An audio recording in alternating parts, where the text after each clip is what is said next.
شروع اللہ کا نام لے کر جو بڑا مہربان نہایت رحم والا ہے۔ صاد، قسم ہے قرآن کی جو نصیحت سے پر ہے کہ تم حق پر ہو، مگر جو لوگ کافر ہیں وہ غرور اور مخالفت میں پڑے ہیں۔ ہم نے ان سے پہلے بہت سی امتوں کو ہلاک کر دیا تو وہ عذاب کے وقت لگے فریاد کرنے، اور وہ چھٹکارے کا وقت نہیں تھا۔ اور انہوں نے تعجب کیا کہ ان کے پاس انہی میں سے ایک خبردار کرنے والا آیا، اور کافر کہنے لگے کہ یہ تو جادوگر ہے جھوٹا، کیا اس نے اتنے معبودوں کی جگہ ایک ہی معبود قرار دے دیا؟ یہ تو بڑی عجیب بات ہے۔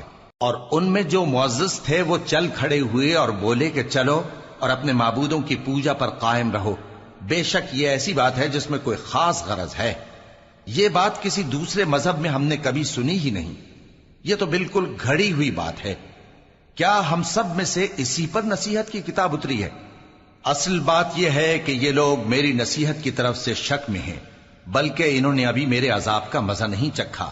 کیا ان کے پاس تمہارے پروردگار کی رحمت کے خزانے ہیں جو غالب ہے، سب کچھ عطا کرنے والا ہے؟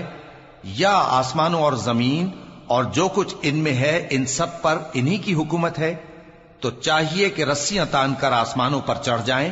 یہاں شکست کھائے ہوئے گروہوں میں سے یہ بھی ایک لشکر ہے۔ ان سے پہلے نوح کی قوم اور عاد اور میخوں والا فرعون بھی جھٹلا چکے ہیں، اور سمود اور لوط کی قوم اور بن کے رہنے والے بھی، یہی وہ شکست خوردہ گروہ ہیں۔ ان سب نے پیغمبروں کو جھٹلایا تو میرا عذاب ان پر آ واقع ہوا، اور یہ لوگ تو صرف ایک زور کی آواز کا جس میں شروع ہونے کے بعد کچھ وقفہ نہیں ہوگا انتظار کرتے ہیں، اور کہتے ہیں کہ اے ہمارے پروردگار، ہم کو ہمارا حصہ جلدی سے حساب کے دن سے پہلے ہی دے دے۔ اے پیغمبر صلی اللہ علیہ وآلہ وسلم، یہ جو کچھ کہتے ہیں اس پر صبر کرو، اور ہمارے بندے داؤد کو یاد کرو جو صاحب قوت تھے، بے شک وہ رجوع کرنے والے تھے۔ ہم نے پہاڑوں کو ان کے زیر فرمان کر دیا تھا کہ صبح و شام ان کے ساتھ تسبیح کرتے تھے، اور پرندوں کو بھی کہ وہ جمع رہتے تھے، ہر ایک ان کے آگے رجوع رہتا تھا۔ اور ہم نے ان کی بادشاہی کو مستحکم کیا اور ان کو حکمت اور فیصلہ کن خطابت عطا فرمائی۔ اور اے نبی صلی اللہ علیہ وآلہ وسلم، کیا تمہارے پاس ان جھگڑنے والوں کی بھی خبر آئی ہے جب وہ دیوار پھاند کر اندر داخل ہوئے؟ جس وقت وہ داؤد کے پاس آئے تو وہ ان سے گھبرا گئے۔ انہوں نے کہا کہ خوف نہ کیجیے، ہم دونوں کا ایک مقدمہ ہے کہ ہم میں سے ایک نے دوسرے پر زیادتی کی ہے، تو آپ ہم میں انصاف سے فیصلہ کر دیجئے اور بے انصافی نہ کیجیے گا، اور ہم کو سیدھا راستہ دکھا دیجئے۔ بات یہ ہے کہ یہ میرا بھائی ہے، اس کے ہاں 99 دمبیاں ہیں اور میرے پاس ایک دمبی ہے۔ یہ کہتا ہے کہ یہ بھی میرے حوالے کر دے، اور گفتگو میں مجھ پر حاوی ہو رہا ہے۔ انہوں نے کہا کہ یہ جو تیری دمبی مانگتا ہے کہ اپنی دمبیوں میں ملا لے، بے شک تجھ پر ظلم کرتا ہے، اور اکثر شریک ایک دوسرے پر زیادتی ہی کیا کرتے ہیں۔ ہاں، جو ایمان لائے اور عمل نیک کرتے رہے، اور ایسے لوگ بہت کم ہیں۔ اور داؤد نے خیال کیا کہ اس واقعے سے ہم نے ان کو آزمایا ہے، تو انہوں نے اپنے پروردگار سے مغفرت مانگی اور جھک کر سجدے میں گر پڑے اور اللہ کی طرف رجوع کیا، تو ہم نے ان کو بخش دیا، اور بے شک ان کے لیے ہمارے ہاں قرب اور عمدہ مقام ہے۔ اے داؤد، ہم نے تم کو زمین میں خلیفہ بنایا ہے، تو لوگوں میں انصاف کے فیصلے کیا کرو، اور خواہش کی پیروی نہ کرنا کہ وہ تمہیں اللہ کے رستے سے بھٹکا دے گی۔ جو لوگ اللہ کے رستے سے بھٹکتے ہیں ان کے لیے سخت عذاب ہے، اس لیے کہ انہوں نے حساب کے دن کو بھلا دیا۔ اور ہم نے آسمان اور زمین کو اور جو کائنات ان میں ہے اس کو بے مقصد نہیں پیدا کیا۔ یہ ان کا گمان ہے جو کافر ہیں، سو کافروں کے لیے دوزخ کا عذاب ہے۔ جو لوگ ایمان لائے اور عمل نیک کرتے رہے، کیا ان کو ہم ان کی طرح کر دیں گے جو ملک میں فساد کرتے ہیں، یا پرہیزگاروں کو بدکاروں کی طرح کر دیں گے؟ یہ کتاب جو ہم نے تم پر نازل کی ہے بابرکت ہے، تاکہ لوگ اس کی آیتوں میں غور کریں اور تاکہ اہل عقل نصیحت حاصل کریں۔ اور ہم نے داؤد کو سلیمان عطا کیے، بہت خوب بندے تھے، اور وہ اللہ کی طرف بہت رجوع کرنے والے تھے۔ جب ان کے سامنے شام کو اصیل گھوڑے پیش کیے گئے تو کہنے لگے کہ میں نے اپنے پروردگار کی یاد سے غافل ہو کر مال کی محبت اختیار کی، یہاں تک کہ آفتاب پردے میں چھپ گیا۔ بولے کہ ان کو میرے پاس واپس لاؤ۔ پھر ان کی ٹانگوں اور گردنوں پر ہاتھ پھیرنے لگے، اور ہم نے سلیمان کی آزمائش کی اور ان کے تخت پر ایک دھڑ سا ڈال دیا۔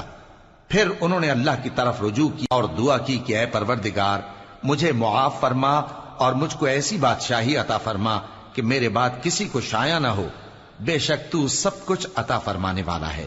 پھر ہم نے ہوا کو ان کے زیر فرمان کر دیا کہ جہاں وہ پہنچنا چاہتے ان کے حکم سے نرم نرم چلنے لگتی، اور جنوں کو بھی ان کے زیر فرمان کیا۔ یہ سب عمارتیں بنانے والے اور غوطہ مارنے والے تھے، اور کچھ دوسروں کو بھی جو زنجیروں میں جکڑے ہوئے تھے۔